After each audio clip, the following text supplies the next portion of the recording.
those absolute clowns at 15bmx.com. Oh, I'm my best on what they have in thing. It's good. My butthole got stretched a little bit. I got a tight little butt. I'm about to light this shit up. Coffee Chatter Live, where you guys at? Oh, Canada. Coming out of the answer tent right now. Pop Dog Millionaire. Let's make some noise. Tory Nighthog. Show 218, Santiago Del Estero World Cup preview. James, I just knew we were coming back to this place at some point. 2019, when we were there for the last one, everyone was saying it's the last one. And we were like, nope, there's no way we're not coming back to this place. 4 years later, we, as in the BMX world, I mean, we're not physically going, but the world of BMX is going back to Santiago Del Estero. We're back, baby. It's back. The the SDE special, Santiago Del Estero. I mean, come on now. We thought we burned that place to the ground. Clearly, we didn't do it well enough, and they wanted it back. They wanted to run it back. Let's go. Some are calling it the Beverly Hills of Argentina. It's quite the place. 90210 district right there. Yeah, pretty much. But you know what they got there, James? They got a Pro Gate Europe. Everyone knows winning starts with a great gate. Gonzalo Molina won a World Cup in Santiago Del Estero with a fucking great start. Absolutely incredible start on a Pro Gate Europe. It's just, you know what? It doesn't matter how far away you are from us, from where, you know, wherever you got to go in the world to race. Santiago Del Estero is probably one of the furthest places as a whole that we go, as a BMX community, that we go to race in the World Cups. And guess what? They still have a Pro Gate Europe down there. Why? Because they know it's the best fucking gate around there. Okay. You got to get it. You just have to get it. They got it. If they can get it, you can get it. So we're going to get into a preview on the track, the riders, all that. I'm pretty excited for this one. I think Santiago Del Estero will be a good show. We're going to preview it all for you, the show. So I'm just be straight up and be honest with you. Coming in a little, I was hot today, coming in hot to the show, a little late. I thought the show was going to be at 5:30 in my head for some reason. I was wondering if you were coming in hot because I didn't get the thing till 4:58. The link. I know. And then part of the reason is I'm a little wounded, right? We went out with the crew last night. And the classic night out, you know, that it just like a little tired still. So if I'm flustering my words, I flustered the time. You understand why. What'd you drink last night? I think we were doing a lot of tequila shots. Oh, tequila's great. Yeah. I mean, it goes down okay, but it was a lot of shots, not like, you know, it was a good night. Actually, I act like it's a bad thing. It was a great thing. It was fantastic. You got to enjoy life. Yeah. So classic little Sunday activity. We're going to start off this show today with a coach's corner, and we're going to get into the topic of home race advantage or just performing at home as an athlete. So a little backstory about why I was inspired by this. So I watched the Ryder Cup all weekend, the last 3 days, which is the biggest golf event there is. It's every 2 years. It's US versus Europe, and it's a team event for those people that don't know. So it rotates. Like 2 years ago, it was in Wisconsin, so it was in the US, and this year it was in Rome in Europe, and they go back and forth every 2 years. It's a 3-day event, team play, and then it's a huge fucking deal. It's like the Olympics of golf. You know, golf is in the Olympics, but really in the golf world, this is like the pinnacle of golf. So Europe blew out the US this weekend. They killed them. It was in Europe. Even though generally like the American players are much better players and higher ranked. Obviously it varies every 2 years, but generally there's an interesting phenomenon. The last 5 years, it's gone, whoever's the home team fucking blows the other team out. So 2 years ago, the US absolutely shit kicked Europe. And this year the Europe absolutely steamrolled the US. Virtually, there's a few different players, but virtually the same teams. So the only difference is you're going overseas to the other continent to play. It makes sense. Yeah. Yeah. But it kind of got me fascinated because I'm like, what the fuck is that different? Like right. Like obviously when if you're from North America, you go to Europe, Europe's to North America, whatever, culture's different, food's different, time zones, all that. But what's kind of fascinating to me, it's like, how is that different? Because 10 out of the 12 European players on Europe all live in the US and all play on the PGA Tour. So they actually are more or less living the same life as all the Americans are. Right. They're not really changing their lifestyle when they're in the US. That's what they're actually used to nowadays. Yeah. So all of Europe's like vast majority of their players, 10 of the 12, all had to fly overseas as well. So it's not like they're at home in Rome and they just wake up and go to the golf course. Like they're going to a new place. Yeah. Anyway, so it got me thinking, okay, well, that can't be the difference. So what makes a big difference? Well, you have the home crowd, which is huge.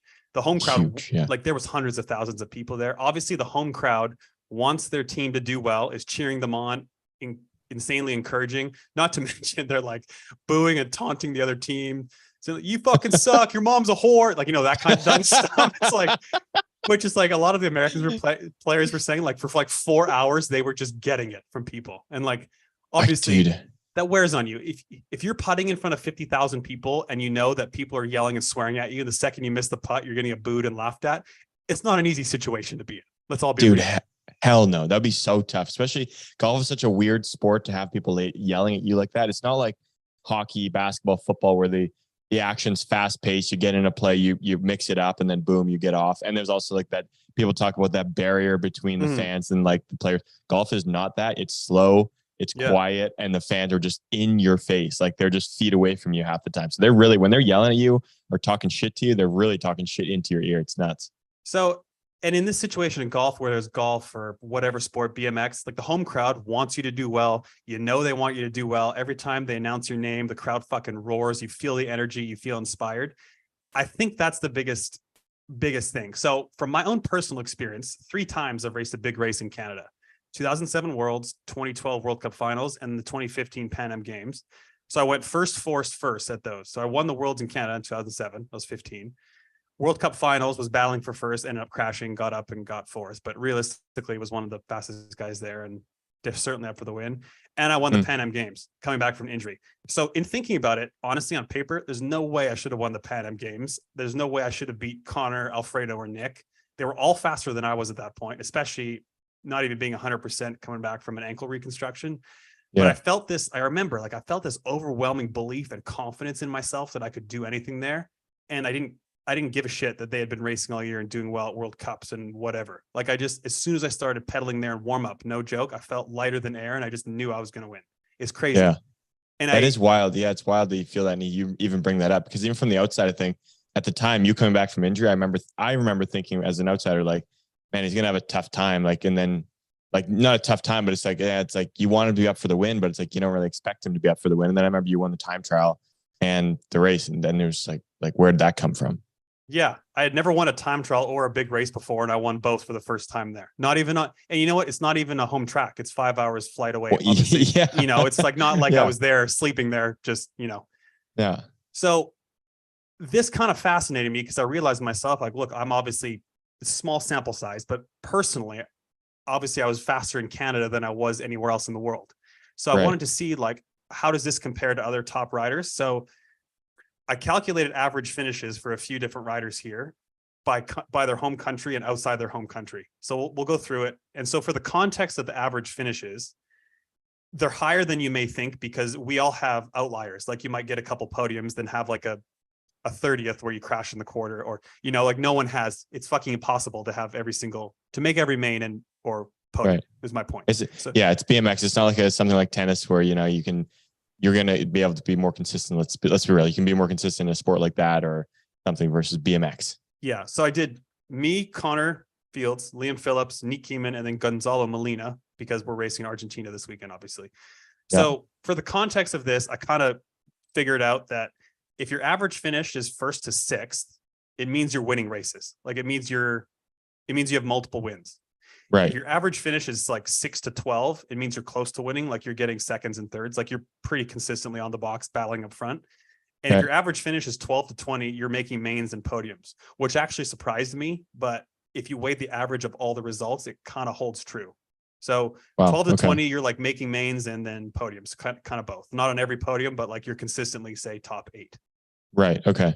So if we go through my finishes, because we just started with, my experience in Canada. So my average finish in Canada was 2, which means like you're fucking winning races. Yeah. Those, it's regardless, small sample size, but there's 3 big races to come from. Right. Also, side note, I only took into account like World Cups, World Champs, Olympics, and in this case, Pan Am. So like the big. Yeah, that makes sense. It's impossible to do USA BMX, whatever. Yeah. So my average finish in Canada was 2. My average finish in the US was 10.7. So it goes from a 2 to a 10.7 going to the US. So I go from basically like winning to close to winning, say on the podiums, thirds, as you said. Yeah. And then average finish in Europe, 18.9. So a full 8 spots worse in Europe. So I go from basically battling for close to winning, so like second, thirds, to making mains / podiums in Europe, which is quite significant. Yeah, big time. I'd say, yeah. So we'll go through Connor next, which is interesting too. So Connor's average finish in his home country in the US is 4.25, which he's balling out. Like he's winning, obviously. Yeah. He's won multiple World Cups in the US. Okay, so that number's off of World Cups in the US and World Champs. World Champs as well. Okay, yeah. So World Cups, World Champs. So 4.25. It's in that 1 to 6, which means he's winning races. He goes over to Europe. He goes from 4.25 to a 13.1. So he goes so he from hops right out of that second bracket there. Kind of like, yeah, he's not even in the close to winning. Like he's probably on the edge of close to winning / making mains podiums. Granted, there are some outliers, like he won Papendal. But generally he goes from like a guy winning to a guy making mains and podiums, which I thought was pretty fascinating. Yeah. Liam is really interesting. So Liam Phillips, talk about fucking balling out in your home country. His average finish in England, so you take in the Manchester World Cups and the Olympics, is 2.4.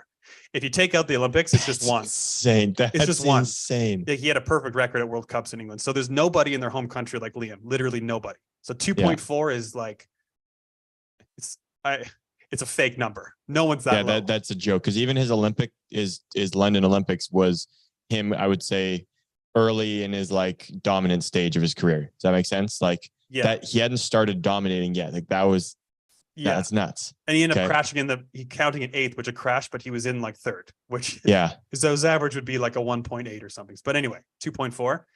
He goes from a 2.4 in England to an average finish in Europe of 16.2. So he goes from basically untouchable in his home country to 6.2, which means he's kind of just making mains and podiums. Yeah. Wow, that's a huge jump if you're looking at those. Yeah. Yeah. And then interestingly, he was actually better in the US than he was in the rest of Europe. He's a 14.5 average finish in the US. No which way. Is kind of shocking, right? Yeah. That he'd be better in the US. That's it. That is kind of interesting. Yeah. I wonder why or how that happened. So why would that? Yeah. Yeah. So I thought that was, it's kind of interesting. So really, if you look at like I don't think anyone would consider that I'm better than Liam Phillips, but you look at our races in the US specifically, I was a 10.7 and he was a 14.5 in the US. And you could probably theoretically say like, the tracks are different, whatever. You could probably theoretically say that I was more comfortable in the US than he was overall. Oh yeah. 100%. I would agree with that. Yeah. Yeah. So that kind of makes up the difference. If you have good top riders, it makes a big difference. So then we go to Niek. His average finish in Holland is 5.1, which again, like he's balling out, he's winning races. So that counts obviously just Papendal, Worlds and World Cups. So 5.1.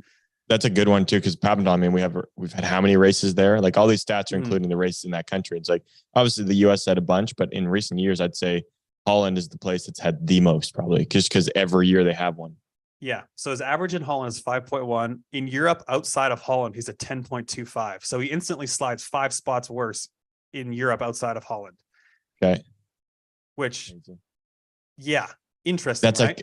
Because thinking about it, like when we think of Holland, we think of Europe, but it's all kind of relatively the same. Like, they're at home, they're in Europe still. But that's still a jump. Like, it's still a drop down. Yeah. And obviously there's he's won in France and he's won races outside of Holland and Europe, but he essentially goes from winning races to close to winning. Yeah. Okay. With a couple wins. One of the most shocking ones that I saw, Gonzalo Molina. So I did his because obviously he's won a World Cup in Argentina. And he's been on the circuit a long time. So there's quite a bit of data for his World Cups as well. His average finish in Santiago Del Estero is 6.4. So by that logic, he is an elite level rider. He's winning races. Essentially, he's on the back end, but he's winning races. He goes from a 6.4 at Santiago del Estero specifically to a 39.1 in Europe. Oh my God. So you could basically say like a 39.1. That's not like an average pro, but it's like, it's like a quarterfinal guy. It's like you're trying to get into those quarterfinals. So he basically goes from an average pro on the World Cup circuit to an elite level winner in his home country. So point being with all this, which I thought fascinating, is like you can't undervalue the advantage of racing at home. And that's why I think the Argentina guys are going to truly kill it in Santiago del Estero. Like, it's obviously not a perfect science, but the numbers here are pretty consistent and they don't lie. And like, if we look back at the last World Cup in Sarians, it's like, in going through this, it's almost impossible to think that the French wouldn't sweep the podium in Sarians. And looking at the Olympics next year, I for sure think they're going to win gold and have one other medal at the Olympics. I thought that before, but I certainly think more now. Judging from the numbers too, because France has so many fast guys, like if you take the World Cup in Sirens, for example, it's almost impossible for a non-French guy to win there, because you got to think, even if one of those guys fucks up, they're all so elite, the top 5 or 6 they have, that one of them is going to win. Kind of seems that way when you start putting it into number format. Like if each stat we've done is for one person and they're that much better at home for just that one person, your odds, if you have 6, 7, 8 guys that are going to be doing that much better at home, I mean, it's just, yeah, how could you not pick one of them to win? And because they're like, obviously people might think that find holes because they've won in Papanel and stuff this year, or like they've won outside of their home country. I think because their average level and speed is so much higher right now, they can win in every country. And I think it goes to show how fucking elite Romain and Joris are. They can win anywhere on the planet, go into people's home tracks. When you look at how much better people are in their home country and actually win, they're so much better than anybody else right now. Yeah. Yeah. That's insane to think about. I mean, I feel like Turkey is one place that I guess nobody really had that home track advantage. So that is one thing where it's okay. Then it's who's really going the fastest, because it comes down to everybody. But afterwards, I mean, even like you look at the Worlds, like that wasn't their home track, and the Frenchies were flying there too. It's like the fact that they were able to up that level there. It's nuts. Yeah. So like statistically speaking, if you take a top rider and have them race home World Cups, they're going to win a World Cup at some point, like, or come close. And barring a huge fuck up, if they just go out and do what they do, you're going to, and like, even if it isn't their home track, I don't think it actually matters. I think being in your home country, and looking at World Cups where guys have done well, like Gonzalo or a couple other guys come to mind, it's like, statistically, you don't have to be an elite racer to win a World Cup in your home country. You just have to have the elite speed and have some shots at it, and you probably will. Yeah. I think that Gonzalo stat is nuts. I mean, it's not like it wasn't apparent either, though, that like the years we went to Argentina, that it was like, okay, like he's going to be a threat. And yeah, like we talk about, like there are races where guys have been fast, not in their home country. We're not saying that doesn't happen. Like he won Rock Hill the one year, or sorry, didn't win, almost won the year in Rock Hill. Did he win it? One with Corbin? No, he got past at the line, but yeah. Okay, yeah, that's what it was. Yeah. So it's like he was fast there, but it's like when these other races in Europe where there are times where he's in the moto and he's kind of that guy, you're like, oh, okay, it's just another fast guy in the moto, but you don't expect him to go on and win the race or be in the main fighting for a podium. As soon as it gets to Argentina, you instantly look at him for like, okay, you're expecting him to be battling for that win, which is insane that it just jumps like that. And the same thing happened to Torres too. Yep. I mean, the guy wasn't, yeah, he was passing people. He was really fast, but you weren't ever seeing him like consistently in a main. That one year he just popped off in Argentina, won it. He passed Gonzalo and won it the one time. It's like, it was insane. I wanted to do his too, but I just didn't have time. This took me an hour by myself to just crunch all this stuff together. And I would love to do the whole pro class, but I don't have a team of 20 people to help me. I was doing it in my kitchen on my phone. So, but yeah, Gonzalo, good example. He essentially goes from like an average World Cup pro to fucking elite. Another guy I thought of was like Kyle Evans. If you look at his results, I haven't crunched his, but probably pretty average based on results around the world. But in England, he's similar to Gonzalo. Gonzalo is to Argentina. It's crazy. So yeah, like it goes to show how big of a disadvantage the rest of the world has it always racing in Europe. Like it's unrealistic to think you'll have the same results as Europeans, barring other differences. I got to think that the drop down for the Europeans, like so someone like Nick or the Dutchies, their drop down from racing at home to then racing in Europe has to be less of a drop than people of South America going to Europe, obviously, right? Yeah, like they'd have yeah. I would think. Or like us going, US going to Europe, like there, or that kind of thing. Yeah. So one thing that I also thought of is going to be really interesting to see the US perform in Tulsa next year. So for the guys specifically, the odds-on favorite would logically be Cam Wood. He's won there. He's in the US. I think he would be the highest percentage guy to win in general out of anybody. And I think barring a huge fuck up, he will win a World Cup. And there's a good chance that statistically another guy like Jeremy or Cam or whoever will probably have a breakout performance. That'll be cool. That'll be really cool. Like if that can, not just for the stats, because obviously now I kind of want the stats to work out, but not just for that, but that's just, it would be cool to see them do that. And it'll be cool now to see them have an opportunity to do that again. There hasn't been a whole lot in the US to have that opportunity. I mean, there's been the Rock Hill a couple years ago, but it feels like it's been scarce lately, like comparatively speaking to way back in the day where it was every year there was the Chula races at least, or there was a couple sometimes. So yeah. And that's one thing I consider too with this data. It's like, well, there's a lot more races in Europe than there is in the US. So the sample sizes are different, but the stats kind of still held true, whether it was Liam or Neek or Connor and I or Gonzalo, like depending on our countries, it's still generally all panned out to be the same thing. So I think it averaged it out anyway, especially if it's over a long enough period of time. I wonder, yeah. Very cool. Are there any other Argentina guys we should keep an eye on now that we know these kind of, they're going to have a, better chance in their home race? Honestly, country? I was kind of shocked by this. I didn't realize it was this big of a difference, but yeah, now after seeing this, and granted, past results don't necessarily dictate future results, but somewhat of a whatever. Like if it's consistent like this, I think there's validity to it. All right, Freddie, Gonzalo, Torres, your guys' time to shine, boys. It's your time to shine. Anyway, that's Coach's Corner for this week. I thought it was fascinating. I love that. No, because I mean, like we can talk as much as we want about it, but it's like sometimes I'm sure people think we're talking out of our ass, man. Like, oh, they're so much, more comfortable, blah, blah, blah. Like, and people are thinking, well, it's the same gauge. It's BMX track. They're eating food. I'm sure they're going to be just fine, just comfortable. It's going to be the same shit. Well, it's like, no, stats show that it's different. There is a change in performance. Yeah. So if countries want more Olympic points, you just got to put World Cups in your home country and let your guys ball out. That's what gets nuts. Like that's always been a thing too. The more points you need, you just start having more races, you'll be able to do better. And it's like, that proves it. Yeah, totally. 100%. Huh. Oh, yeah. So that's fun. What a Coach's Corner. I like that. Thanks for doing that. Yeah. I was like having so much fun looking at all the numbers. We don't have stats people. You know what we fucking needed? We needed a World Cup in Canada every year when I was racing. That's what we needed. Wouldn't that be something, hey? I know. Yeah. That would have been sick. We had the track for it. Toronto was built. We had the track for it. You could almost make the conclusion that someone like Liam might not be viewed as the same rider if there was no Manchester World Cups. It's a good point. Yeah, it's a really good point. I mean, obviously he won the Worlds in New Zealand though. Plus he also won a World Cup in Sweden and then a couple in Argentina. Did he win a couple or just one in Argentina? I think maybe at least one. I don't know how many. He won World Cups outside Manchester, but he wouldn't have had the same amount, obviously. Do you think somebody like Liam would have trained differently if he didn't have all those races in Manchester? In the sense of he knew he had that race to train for, and he put all his focus on that. In my opinion, probably like he'd train his winter, like, okay, we're going to go win Manchester. He'd do everything to win Manchester, and then obviously he'd prepare himself for the other races.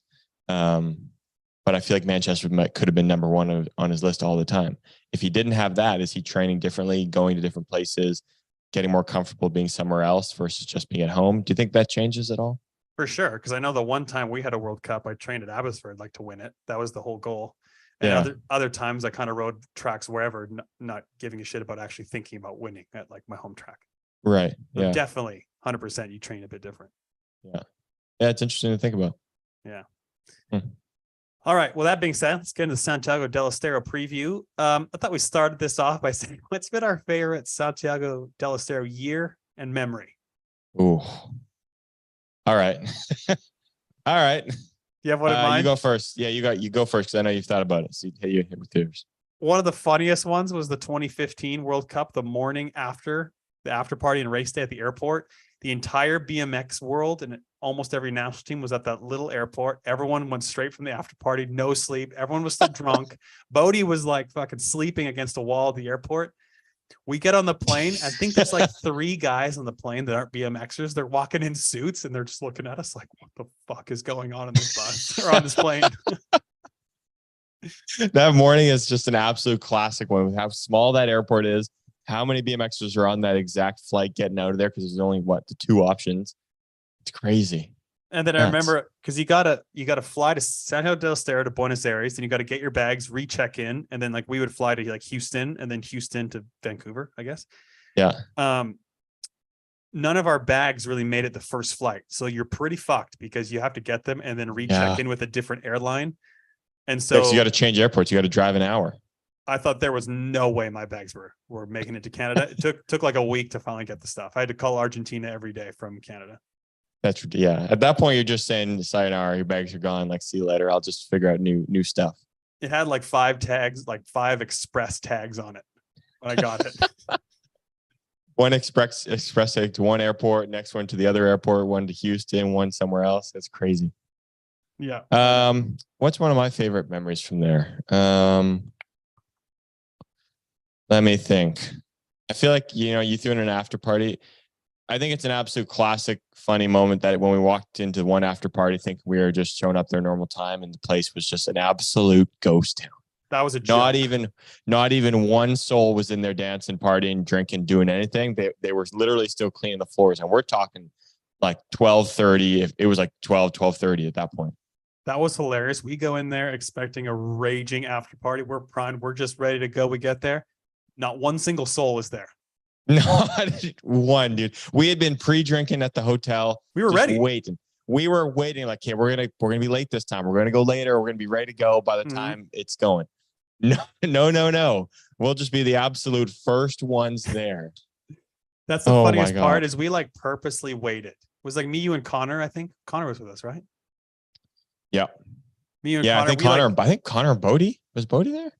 Maybe with us too. I think the Aussies were in there. Yeah. Anyway, like we went there ready thinking, yeah, we're coming up late. We did it all right. And there was just nothing. Oh, it's just so brutal. Dude. That was really tough. Yeah. Dude, there's been so many. This is why like Santiago is an OG. It's just a classic stop. There's a lot of good shit that happens there, and a lot of good memories. Like we could talk about after party stories for a while. Mm-hmm. We could talk about some of the racing there has been fantastic. Like from Liam and Maris, like from you raced phenomenally there, from the Argentina guys, from Laura just fucking racking up wins there, the crowd going nuts.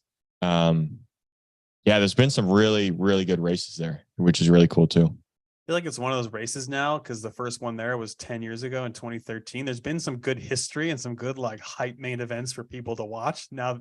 And they're probably going there for the first time, stoked to go there after watching all those races in the past. I think so. And I sure hope so too. Mm-hmm. I think there's going to be a lot of new faces now. I think there's in the past 3-4 years since we've been there, there's definitely been new faces coming in that probably have like, they've seen everyone's videos and stories and blah, blah, blah from back in the day. And now they're getting to experience it for the first time in themselves, which is pretty cool. Remember the first time we went there in 2014? I thought it was so cool. Like it's just South America's so different.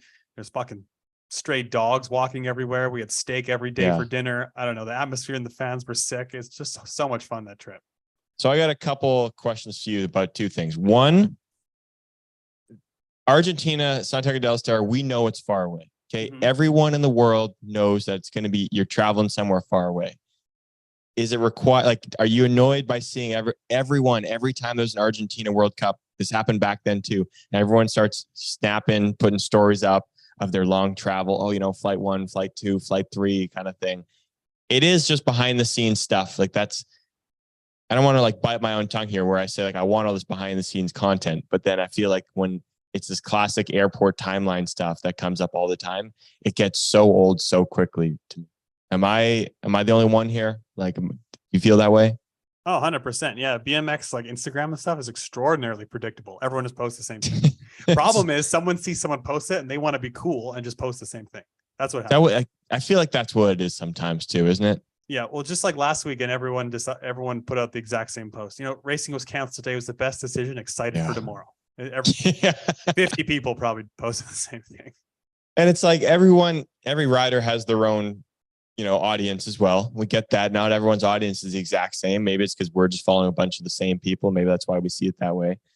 But it's kind of cringe. It's kind of painful to see all the time too. I'm just like, cool. Like you're going to Argentina. Like I am aware that Argentina is in South America and it's pretty far down there. So I'm aware you're going to have to take many flights. That's not news here. Okay. Although like we all think we have our own following, it's a lot of overlap. There was something tons. there was something on Instagram. I was just trying to find it. I don't remember where you see it, but like me and Connor, we have something like, I don't know, 70 or 80% of our followers are the same. Something That's like that. crazy. Wow. 50 or something crazy, like some Yeah. high percentage. Yeah. So it's not like we have some huge authentic following for the most part. It's fair. It's fair. Yeah. All right. Most people follow like all the pros or whatever. So it's not like Yeah. that different. But yeah, people, I don't know. I guess if they're all doing the same thing, generally you post stories of what you're doing. So naturally everyone's going to post the same thing. Yeah. That's where like I said, I feel like I'm biting my own tongue when I always say like it's nice to have behind the scenes content. Like that's the stuff that's personable. But then I see this and I just see the same thing. And I'm like, why am I seeing the same thing over and over and over? So yeah. My other question was going to be, with 2 weekends back to back again, Argentina in the past has always been a place with great fans. The atmosphere is fantastic. It's electric. It's one of the best ones. With 2 weekends back to back, are we going to see that a little scaled down? Do you think? Is it going to be a little washed? Like, is it going to be, instead of having 100% of the hype on one weekend, we're going to see 50% of the hype on both weekends? 50, yeah. Good question, because I think that was watered down before when you compare that when we first went to Argentina, it was a 1-day World Cup as opposed to 2 days. I think you definitely, there might have been more people overall for the weekend, but I think there was more people at one time when there was one race day. That's what I feel like too. Yeah. So yeah, logically you probably have less people per day now with 2 weekends. Yeah. It sucks. Yeah, it's a bummer, because that's where I was kind of getting it at my head was the 1-day race there. The atmosphere felt amazing, electric, fantastic. 2-day, it was awesome, but it didn't have the same kind of electricity as the 1-day did. So now I'm like, well, shit, now it's going to be 4 races. How much does that electricity drop even more? I thought of this and I kind of forgot to talk about it last week in the recap show.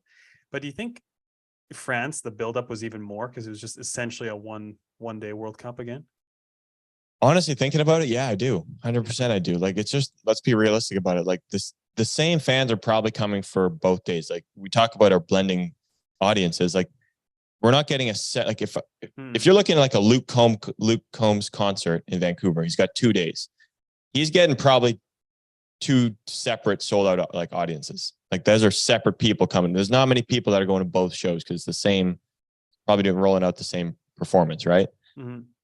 And BMX, but that's not happening. That's definitely not like, okay, 1 day is going to be one group, the second day is going to be a completely new audience. Like, it's not going to be that way. You're lucky if you're going to get the same people on both days and a couple more people come on 1 day, I feel like. So I'm sure the atmosphere will be good, but I think that will hurt it, to answer your question. Yeah. Kind of a bummer. I hope it's still good, and I hope they still turn out. So I'm sure it will be. Yeah. We're getting to the track, the turns. Let's start there. Saw Joris's video. The turns are going to be a problem. What are we doing with this paint, dog? It's a fucking nightmare. It's a disaster. It's already a disaster. We need to absolutely lock this up now. Like, we can't be making any more tracks with painted turns. I don't care if you think you're going to put this extra grip in there, just do regular asphalt. That's all it needs. Yeah. Like, everyone likes it when it looks cool, but it's you sacrifice the ability to actually corner. Massive problem. And it's like, yeah, we've seen like Turkey was like the early example. It was like, okay, we see that the blue turns weren't working. People then did say that they were fine eventually, but it's like, I don't know. There seems to be a common theme here that when there are painted turns, or at least they're a certain color, things are happening. They're getting slippery. Yeah. And obviously Joris didn't even look like he was carving that hard either. Didn't look like he was overriding by any means. No. Yes, it's only one video, and it's like, I'm sure they're going to race it just fine. It could have been a little slip up. Who knows? But there is a common theme here. So have you ever ridden painted turns of any sort like that? It's funny. The first time I raced in Del Estero, whole shot of my first moto, they had painted a big Santiago Del Estero image in the first corner. I was whole shotting and slid out by myself as soon as I hit the paint. So yeah, I do remember that actually. Yeah. So it makes a huge difference. It really does. I mean, I've never raced blue painted turns, but like Rock Hill, though, I consider those painted. They're coated with sealant. Like, that's the same idea. It's like, it gets slippery. It's not the grippy surface that you're used to riding. It's like, the turns in Rio were painted. They were green, but they were super grippy. I don't know what they did, but those were great corners. I wonder. Yeah, I'm really curious to actually know what they did. Yeah, it was fine. Like, it was really grippy. Did I hear they did something like a tennis court surface? I don't even Sounds know what that familiar. is. Yeah. I Yeah. don't know either. Or they did that to the start hill or something, but Oh, the start hill was too. Yeah. yeah. If there maybe people are trying to do something like that and they're just not putting enough grip down, or I don't know, dude, but we can't be having that. Let's talk about the hill. Good change of subject. Janky hill for sure. But man, that was my favorite hill. I felt out of all the hills I ever rode, I always felt the fastest on that one. I don't know what it was. But it's definitely a janky hill. Like hard to describe, but the kink is different. It's like sharper on the inside, and like there's like two, and it's more like the actual kink part is longer on the outside lanes. It's not up to code. It's not up to spec. There needs to be a formal protest for some people that don't like that because it was steeper too. Dude, yeah, lane one is it's like the kink hill, is or like the hill a I little think bit. The hill in general is steeper than a typical one. Yeah. Yeah. Okay. So like lane one, I remember being very kinky, and then lane 8, it almost had like almost it was a double kink. Mm-hmm. It was like a little tunk instead of like just one single one. It's like super janky, super weird. I'm surprised you liked it. Like I understand it was fast because it's the concrete hill, but dude, I hated how bumpy it was with that kink. Yeah, the only thing I cared about was I think I was the fastest on that hill out of any other ones I've rode, so I didn't give a shit. Could care less how I feel. I don't give a shit. Yeah, I don't care. No. But yeah, it's definitely that's the jankiest hill in the world, I think. Gotta be. It's concrete too. It's different than it's not like the typical surface, which is I love how high up you feel like because your head is basically just against the rafters up there. You take like you walk up to the platform and then you take a few more steps up onto the gate, which is then your head's like right against like the rooftop there. It's that's a kind of cool feeling. God, I miss being at the gate of that place. So much fun. But someone invite the kid back. Someone get Terry on the old what coach's corner again. Not coach's corner, Terry's corner. We call it Terry's corner. God, I would love to do that. Seems like so long ago now. Yeah. They need to bring that back. I know. I miss doing that. Yeah. All right, let's get into elites. I'm going to start off with Gonzalo.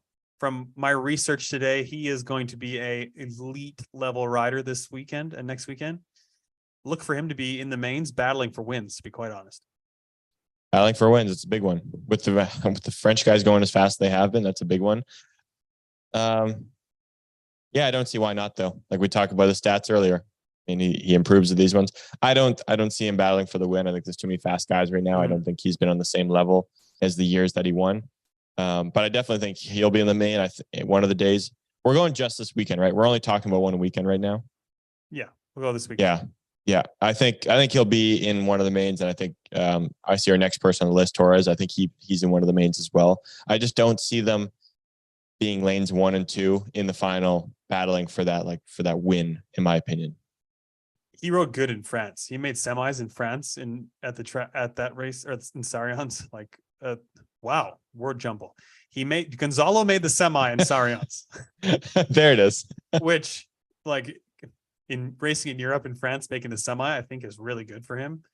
So I think he's gonna fucking ball out. I don't know if he'll beat Romain and Joris, but I think he's gonna be battling up front for wins. You know what? Lately, I feel like you can tell where somebody is. I feel like his Instagram lately has been a little bit. He's been there. He's been in Santiago getting some training in. So maybe he knows it's coming. Maybe he knows it's time to step on the gas again with the Olympics around the corner. This is that shot. I feel like now that I think about it, and if I didn't realize he was in the semi in Sarian, so which is good. Like that's really good result. Yeah, I could be not biting my tongue, but I could be surprised here on what we see from him because, yeah, I'm watching more videos of him putting in work there from months ago. And honestly, in the past years when like Gonzalo or Torres like won in Del Estero and did really well, there was kind of no like indication that they were going to do it. It's not like prior races they were killing it before it. They just kind of showed up and did it. It's not like they were trending hard. Yeah. That's a good point, actually. Really I don't think it matters for someone like Torres either. If we're going to mention him too, I think he just kind of has a racer mentality all the time. And put him in his home country at that track, he's going to do really well. Man, it just feels nuts. And you're thinking of these guys who we haven't talked about winning a World Cup all year, and now it's just like I think he maybe could win one. Like I think I'm backtracking on my words almost now. No joke, those two are going to be up front battling for wins. I hope they are. I hope my analysis that I did today just fucking hold strong, baby. We need those percentages to go off. Yeah, we do. But I think, yeah. Granted, over 4 races, it's not like they're probably going to be battling for a win every single main, but generally over the course of this weekend or next weekend, if we kind of briefly mention that, I think it will happen. Yeah. You think the track not being any different than the years previous, like, does that help them or does it help the other riders more? And I say that because he's getting to practice on the track consistently, whereas the other guys maybe know the track, but they haven't been there for years. So it's like, okay, we know the track. He knows it like the back of his hand. I don't think it matters in general at all. No, not a big Not difference. really. I think the biggest difference is they're in Argentina at races they've been successful at with a home crowd. Yeah. Okay. All right. But yeah, All right. I mean, of course, he probably does know the track 1% better also. So you're putting him in, you're putting Gonzalo in both mains first weekend? Gonzalo and Torres in both mains. Yeah. Both of them in both mains. Wow. Mhm. Yeah. Hell Dude, they're yeah. going to kill it. I'm telling you, they're going to kill it this weekend. All right. You just fucking wait. I'm putting one of them in each main one time. Okay. That'll be my guess there. Yep. Okay. Fair enough. But I think I'm gonna say it. Romain wins the first day. He's back. I'm thinking I'm gonna go with my winners. Romain and Jorks. It's gonna go the exact same as the other stops this year. Romain's bouncing back from his mistake in Sarians. It is what it is. Made a mistake. Back on the road. Back to next race. Moving on. I think he does it. Yeah, I don't see how I can contest that. I think Romain and Jorks will probably win also. Yeah. Oh, yeah, that's a good feeling, isn't it? Yeah, I don't know. It's not like a hard prediction. I just don't see Gonzalo or Torres beating out Romain, Jorks, or Rancarel down the first straight, even like Sylvain right now. Oh, I see Gonzalo. Yeah. I see Gonzalo. You do? Hey, like I just can't picture it. Have you seen that guy connect on a first straight? I know, but I mean, like, I'm thinking, like, how does he get to that position? Okay, he's got to have his fast lap times, which he knows the track exceptionally well, so he's got to put in good laps. But I just see Joris, Romain, Jeremy, Sylvain putting in just as fast or faster lap times. So it's like, that's where the disconnect is for me, where I don't see it. Yeah, I'm not saying Gonzalo's going to be in lane 1 and win all his laps as fastest lap times, but I'm saying, like, in the main, there's a high probability I think he'll be battling for first into the first corner. Yeah. Yeah. Okay. And Torres probably not. He's not a good enough starter, but he's so good in the corners around the track. He'll like slither his way to the front.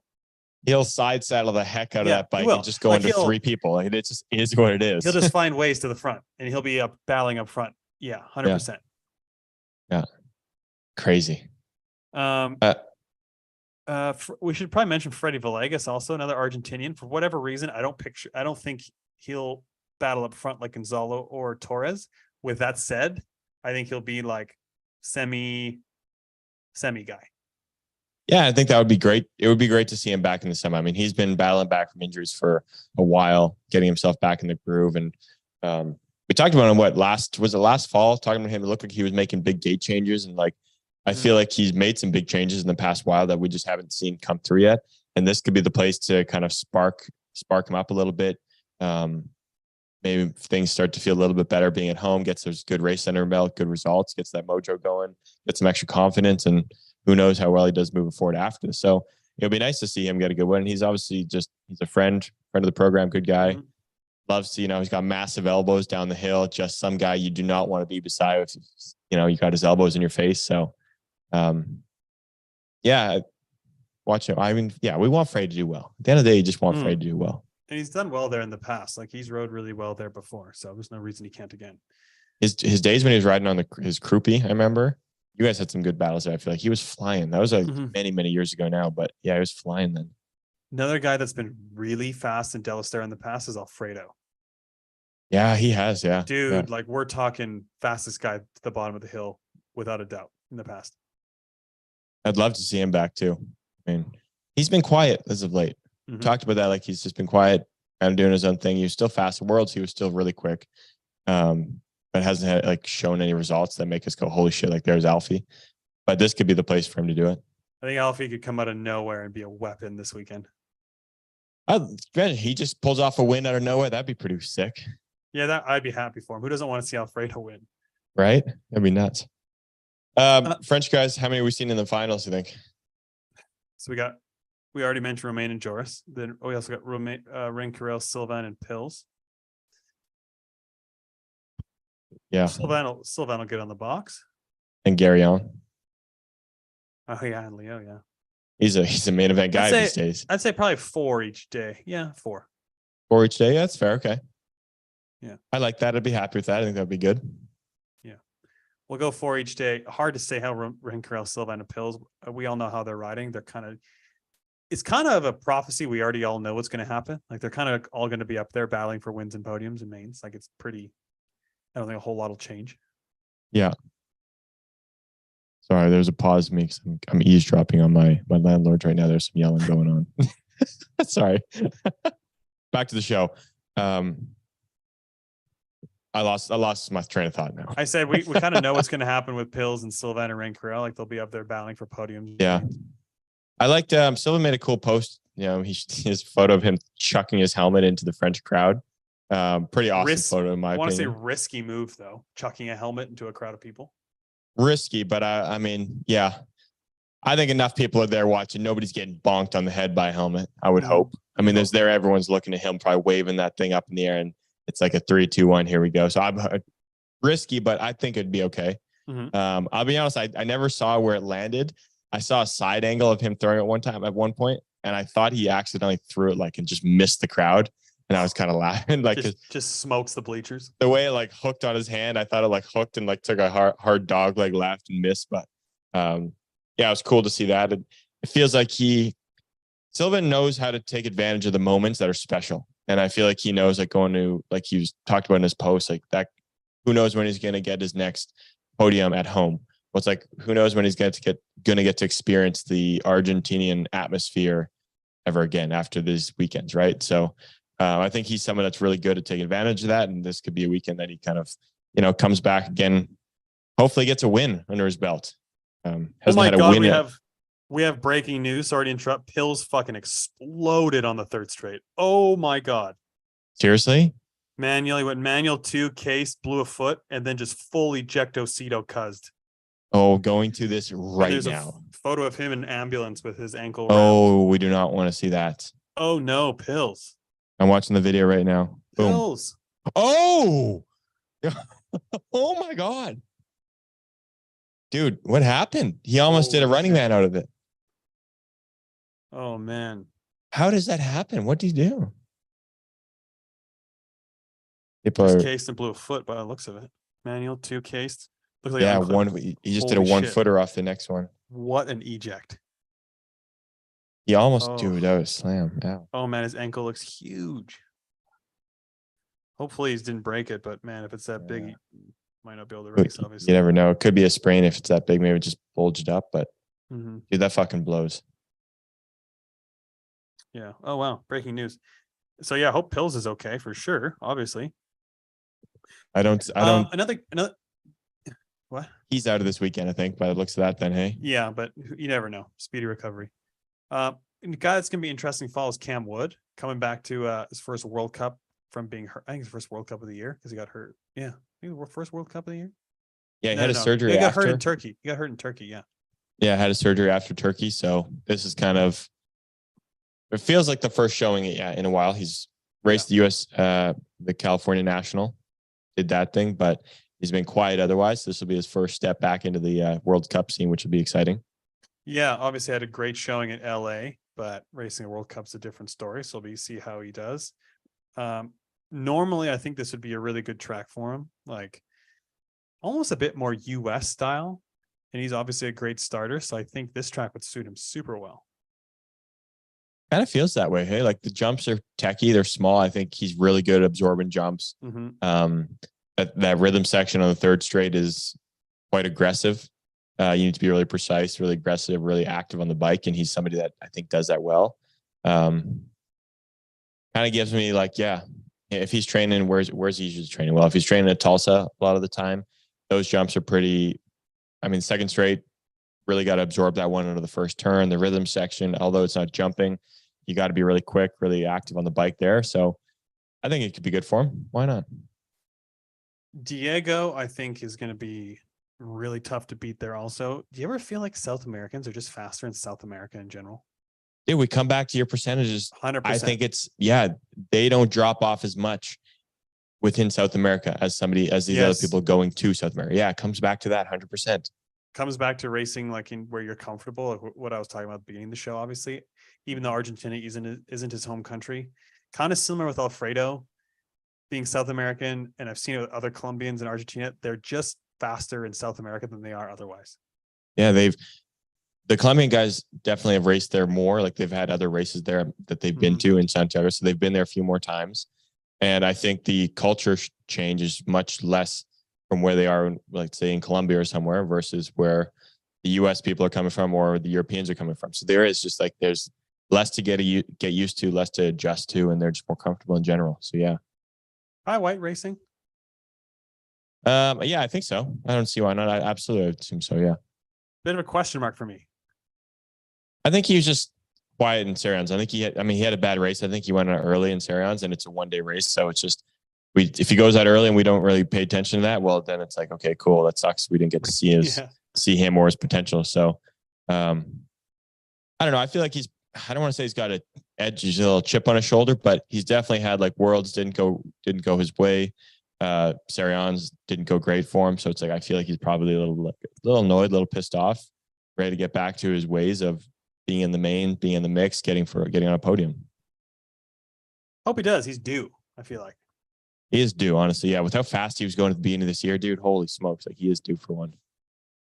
Those were kind of the guys that I thought to really highlight. Is there anyone else that I left off? I mean, we could go, as we always do, we could go down a long list. Those are the main guys that stood out to me. Yeah, no, I think that's good. I mean, I think I had Neek. I had Neek on there. We didn't talk about yet. Yeah, Neek said his performances that have been good there in the past. Like he had that one day did poor, and then next day comes back and wins it kind of unexpectedly with how his first day went. But also somebody who I think he made a post that he's been, what's the word I'm looking for? The year hasn't gone the way his previous years have been going, where he's been able to kind of dominate when he's feeling good. It seems like it's been a little tougher to get in those dominating ways. So it'd be nice to see him have a good bounce back weekend, I would call it. Maybe we kind of get out front there and mix it up with the guys in the lead. Yeah, and he's obviously won in Argentina before. I feel like he has an extra gear that he can also switch into if he really wants to or is able to. Yeah. But man, it's been hard. Like he's gone up against the French guys who are having a fucking banner year. Yeah. I just realized this will be a great overall. This is the 4 weekends now. It's going to be really interesting to see how the stats go between the Swiss and the Colombian team. Because remember we were kind of talking that like it seemed like the Swiss guys they had Simon, Brunner, Booty, and Renault was going fast as well. Like they had a bunch of guys earning points that were going really quick, and it kind of felt like they could jump up and take that spot. And what was it? I guess the second Olympic spot there. But with these races in South America, I think it's with the Colombian guys being a little more comfortable. I have a hard time seeing the Swiss guys doing better than all the Colombians. Like if you put the top 3 against the top 3. Completely agree. I think the Colombians will outperform the Swiss these next 2 weekends for sure. You know what? The U.S. It's good the U.S. is camp back because they are in big trouble for Olympic points. They're only going to get 1 spot, I think, at this rate. Oh, yeah, 100%. I kind of feel that way too. There's too many other countries, other people. Yeah. 2008 and 2012, they had 3 and were one of the front runner teams, no problem. 2016, 3. Last Olympics, 2, and this Olympics they're going to get 1. Like it's gone steadily downhill in terms of depth, which is crazy. Like you think about how many good like how the U.S. is a powerhouse in general in BMX and has so many fast riders. The fact that they're only going to get 1 spot, it's severely underperforming for their BMX culture here. Yeah, let's see. 1, 2. Yeah. There's no way they should just be getting 1. You know what? So the first 2 countries are going to get the 3 spots. So I think the fun thing, like we just talked about Colombia and Switzerland, they're going to have a battle, second and third. It's 3, 4, 5? Is it 6 as well? 3, 4, 5, 6 that gets 2 spots? Do I need to go to 15 BMX right now quickly and look? Yeah, I can't remember, honestly. Because they're in... U.S. is in 6th place right now, and 7th is Germany. Then, Australia. 3, 4, 5 Germany. I thought it was 3, 4, 5 get 2. I would feel better about that than 15 up. We'll give them a shout out. They did a cool write up about points and predictions of like the Olympic spots and all that. Kind of if you're interested in the points background and like paying attention to who could be getting what spots, it's actually a fun little read to take a look at. Our friends over at 15 BMX, go there for the latest news. They post good shit at 15. Yeah. So I'm just getting they got all the good stuff. I feel like it takes a while when you're trying to record a podcast and look at something at the same time. It takes a while. But dude, there's no way if they just get one, that'd be terrible underperformance. Yeah. I think it would, but yeah. So ranking 3 to 5 is 2 spots in there in 6th. So they're only going to get 1 spot. They're pretty fucked. Yeah, they're going to get 1. It's going to be Cam. I don't see them beating Great Britain out, and they're not going to do that. They're not. No. So crazy. Brutal. Yeah. All right. Any other guys we missed? Simon. I think Simon. Keep an eye on Simon. Oh, but Simon. Yeah. Yeah. I think there's a tons. We could see others, so we'll just stop it there. We'll get Simon's back in the mains, baby. Oh yeah, he's back in the mains fighting for podiums. Yeah, this first straight will suit him well, I think. Women, do we talk about some locals? Yes, we have Augustina Cavalli. Yeah, gonna make the main. Gonna have. I don't know if she's made the main before, to be honest. I didn't look back in the archives, but I think she's gonna have some career best performances this weekend and next weekend. From exactly what I went over at the beginning. It makes total sense. She's a great rider. She obviously trains at this place a lot, has the potential to do well like kind of anywhere, but she doesn't have quite the elite level speed that the top echelon does. But I think in her home country and, from what we know about home countries now or racing in your home country, I think she'll be in the main. Thinking like a breakout ride. Yeah, breakout ride, 100%. This is her weekend. Yep. I think in my mind, I'm so confident with my data now. I just gonna call it. Call it as it is. Call it straight up. Yeah, I'm looking at her World Cups. It only shows the ones in 2019. It's not up to date. So, yeah, could be her first World Cup main if she gets in. No, it's gonna be. It's gonna be. All right, call it. Stamp it. I would bet $100 that it happens. Oh, you want to do it? No, but I would. How about a coffee? No, I'm not a gambler. Oh my God, dude. Have a little fun, would you? Loosen up. No, I'm not a gambler.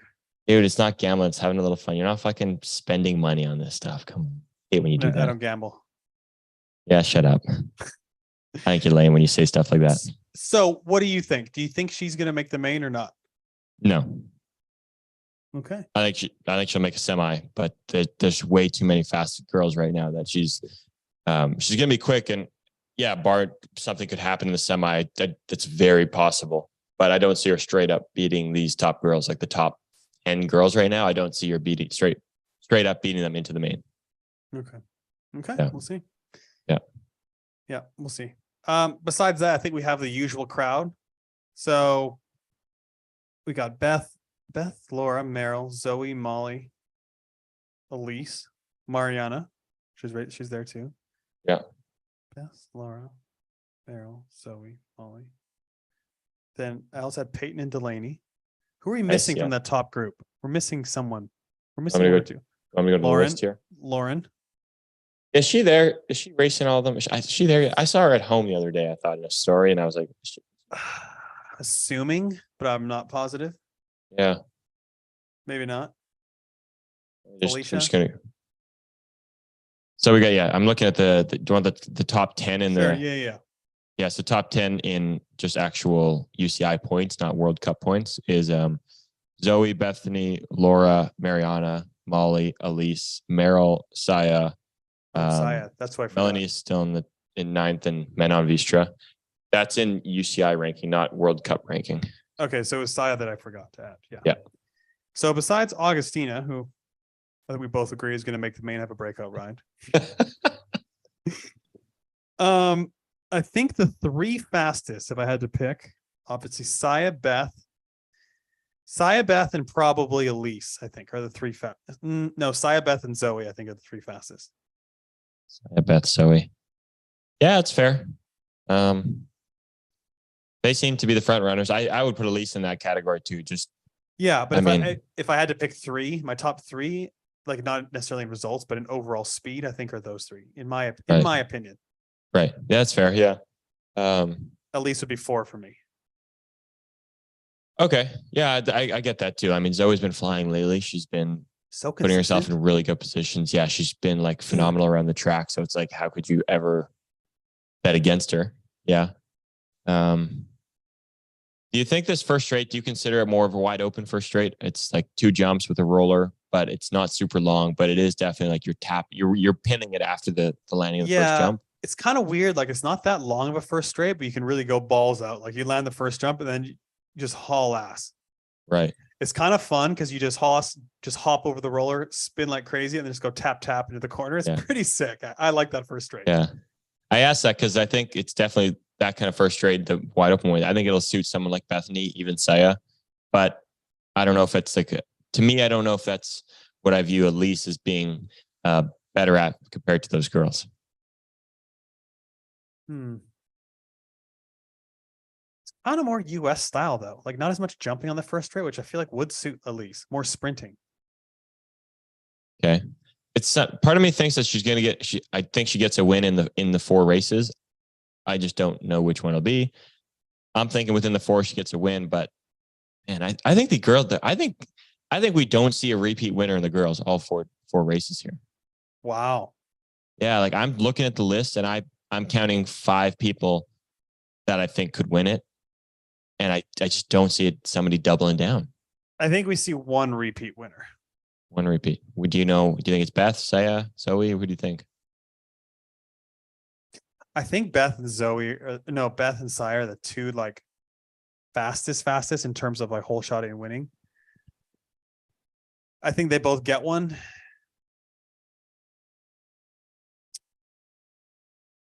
I don't know who else, what other third girl would win. I don't know, to be honest. I'm going to go with Beth. I'm going to go with Beth and Saya for this weekend. We'll see for next week. Yeah, that's fair. But they split it. Yeah. I think Mariana, we talk about someone feel comfortable, someone that's done well here in the past. She's one of them. I think she comes out. Man, I didn't even put her in my top 5 in my head when I was thinking of the girls that can win. I throw her as somebody that gets a win. Like I think she's stepping it up here. I think it's not a new Mariana, but it's like she's stepping her game up again now that the race is in South America. I think she goes 3-5. 3-5 the first weekend. Okay, both mains. We're happy with that. Yeah, I think she has a solid weekend, gets on the box, and goes 3-5. I love that for her. That's fantastic. You know, as long as it's in the right direction for the Olympics, happy with that. We need Mariana to go 4 for 4 with medals. It's the queen. We're all on board with that. Like, I'm on board, 100% on board with Mariana winning the next Olympics or at least getting a medal. Definitely. Yeah, 100%. Let's do it. God, that'd be fucking awesome. It'd be insane. It'd be so good. Kind of don't know about Laura this weekend, if I'm being honest. Yeah, it's fair. I mean, we kind of discussed the last show, or you kind of mentioned you weren't really sure if she's in her winning way still with how much the other girls have stepped it up. So I think she's had success here in the past, so maybe she can. She's had fucking success everywhere. She I know. won every World Cup pretty much. That's true. That's yeah. Okay. Oh, 1 sec. I thought of this earlier too. Pause on Laura for a sec. Pause. If there were the same amount of, like, obviously the racing skewed towards Europe than it is the US. Consider all the racing for World Cups is generally in the US with a few in Europe. Does Laura still have her same career? I say, like, for sure, she's still multi-time winner, but I don't think she has nearly as many wins. I think she feel like she has like 10 maybe instead of 30. Yeah, I see where you're getting at. I don't think it's like as low as 10. Take away Paps and Zolder, and you have to race just like Rock Hill, Chula, and I don't know, fucking Houston or somewhere. I see where you're getting at. Yeah, it's definitely less. It's definitely lower. I don't think you can take all of them away. You could take half away from Europe. I just think she went through a period of time where she was too dominant. So like it's also true. Like I think her level was also generally higher than the rest. Yeah, so that's why I think definitely take some races off, but I wouldn't drop it from 30 to 10. I would drop it from 30 to 18 or 20. Like I would still keep it really high up, only for the fact of how dominant she was for those handful of years at World Cups. See, I think if you race a bunch more in the US, I think Elise has a shit ton more. 100% too, though. Yeah, I Like a- 100% agree with that. Yeah. Like I think Elise would have like 20. I don't know how many she has now, but I don't know why it felt to me for a while. Like I can't remember the exact years now. There were definitely a couple of years in between the Olympic cycles where it felt like Elise probably wasn't worried about the traveling and doing the World Cups and stuff. And that's where Laura was really finding her stride and stepping on the gas and just racking up those wins. So if you took some of like that time away, put those World Cups in the US where Elise maybe would have done more, that's where, yeah, we could have seen Elise get more, Laura get less. yeah. Yeah. But hypotheticals anyway. Laura, I think probably gets a podium this weekend. One. Yep. Okay. I'm going to go with one. Okay. Yeah, it's understandable too. And I think that I'm going to continue saying it. There's too many girls. These girls are all too evenly matched for me to say that it's just an easy podium for Laura. It's not. It's going to be tough as it is. We need some World Cups in Canada so Molly can grab some wins. Yeah, honestly though, right? Yeah. Do you think you see on the podium this weekend? Because I kind of do. I'd say two mains, but objectively, I don't call podium now. Okay. Yeah, I'm thinking one main, one podium. Prove me wrong, Molly. Go for it. Yeah. Yeah, I think I don't know why. Yeah, sometimes you just have those itchings, you know? It's only a matter of time before she is again. 100%. Yeah.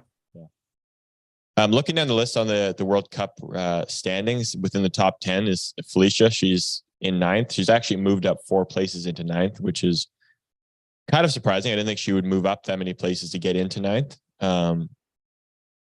But clearly maybe that's a trend. Maybe things are kind of slowly coming back around for her. She's raced all the World Cups this year, right? Yes. It's not good for Felicia. 9th. It's not good for her, but maybe what are we looking back on? Like what was her results at the beginning of this year compared to maybe Sarion's and what we can expect now? I don't know. We said something needs to change. We don't know if something's changed, but I don't know. You want to hope. It's under the umbrella. We've been waiting for a while. I don't see it happening at this point in time. We need to wait till the winter so something can change. When I say that, I don't see her like winning a World Cup this weekend, is what I mean. Fair enough. Yeah. Yeah. There hasn't been an indication that she can battle with the top women, but you never know. Oh, interesting. Yeah.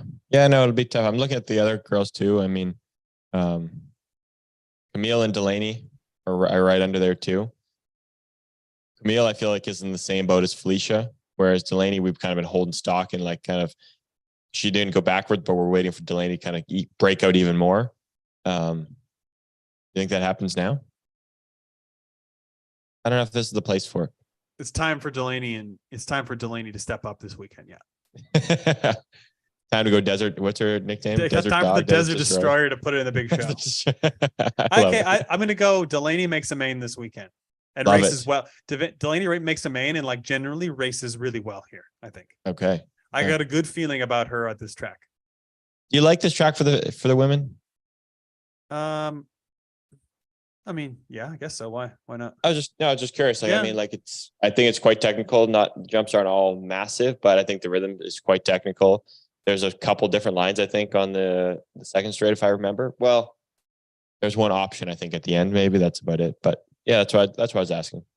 The track's not anything special for anyone, but it's not also bad. It's kind of just a normal average supercross track. That's kind of fun and fast and good for racing. Yeah. So I think overall, like I always liked it. Personally. Yes, true. I was just checking the YouTube chat. We got a few of the guys. Alicia English, Mitchie was in the chat. Boy Jakes Ferns in the chat too. Yeah. It's good to see. Good to see people, tuning in. Thanks for tuning in, folks. Thanks for tuning in. It's been a while since we've actually done a live. Come to think of it. Like a month. Yeah, it's been a while, yeah. Probably like a month, yeah. Peyton's been trending. I bet she's in the main also. She makes a main also this weekend. That'd be cool. I think that'd be good. I was thinking that they have Pan Am Games are the weekend after the second weekend of Santiago. I don't know which US girls are qualified for it. I'm obviously Elise probably qualified for it, so she'll go unless she doesn't want to, I'd imagine. I don't think Elise is going. I think I Okay. asked her at Sean's wedding. I don't think she's going. Okay, yeah, she's skipping it. That's what I figured. She probably doesn't need to, doesn't want Yeah, to she's at probably this skipping point. it. So I think you're probably. I would. Good question. Probably Peyton. I would assume would go, and maybe Delaney. Yeah, that's kind of was going to ask. Do you think Delaney goes or Felicia? Probably Peyton and Delaney. Yeah, okay. I would. I would say so too. Give those two girls the shot at Pan Am's, whereas some of Felicia's experience, has already had that experience. Yeah. Like Felicia's already won it. So yeah. Yeah. That's a big 3 weeks in South America. Boy. Dude, huge. Holy, where are the Huge. Pan Ams this year? Chile, I was want to say. yeah, I was just gonna Yeah, say Chile. that's where I thought they were too. I just didn't want to say it and be wrong. Good. Okay, then I would guess you're right. Yeah, dude, huge travel trip for them because they're coming from France already. They were in Europe already. They didn't go home after the World Cup. So basically, yeah. 1, 2, 3, 4, 5. Yeah, a month and a half on the road. It's tough. Yeah. That's a big trip. Yeah, that's huge, especially with a double header in Santiago Oh, to right in the like in the middle there. Cool. That's a big trip. Yeah. Any other women? Menon Veenstra going to be a staple in there.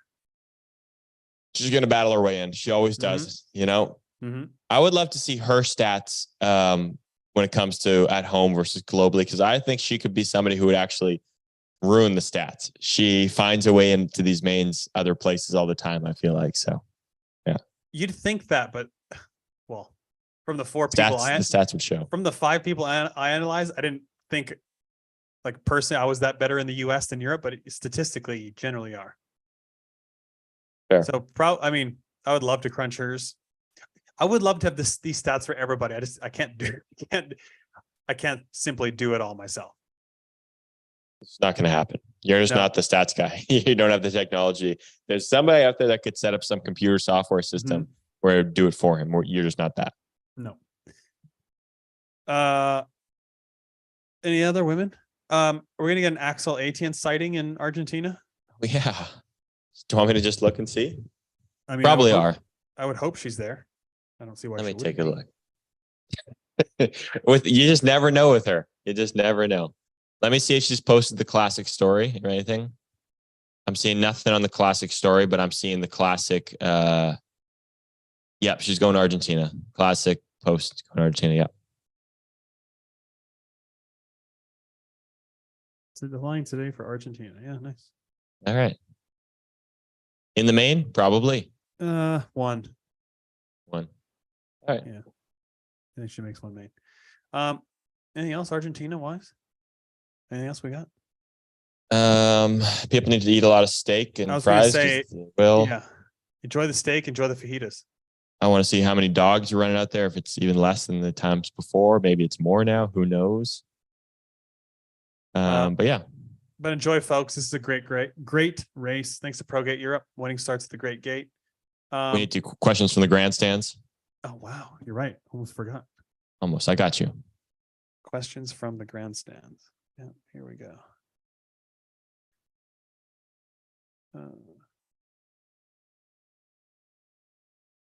Do you have them, or is it all me? All you. Do we see past winners redeem themselves, or does the trend continue with new winners? From Scott Wire.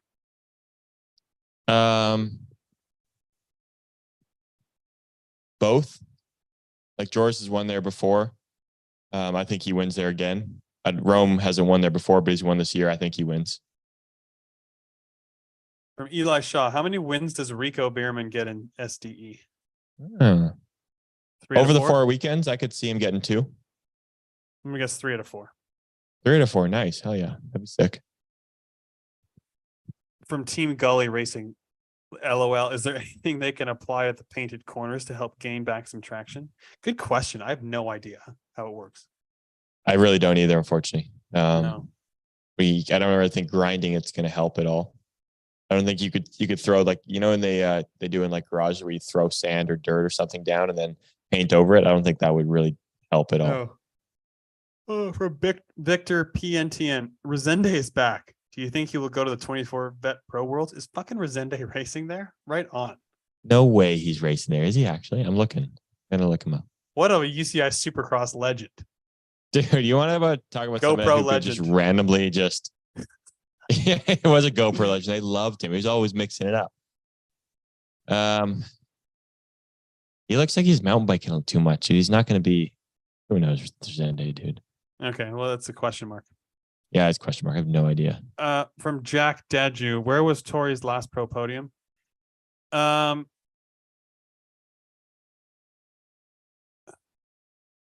think Papendal in 2017 at the World Cup, but I got third overall in the series that year. So technically I was on the overall World Cup podium in Argentina at the end of 2017. So I guess that one. Okay. So Argentina, wow. Yeah, that's the last one. Wow. How about that? How about that? Good times in Del Estero. Oh wow, this is a really long one. France can't fly. Does this paragraph below mean France gets 4 or even 5 spots in the Olympics instead of 3? I'm not going to read the paragraph. No, they're not getting more than 3.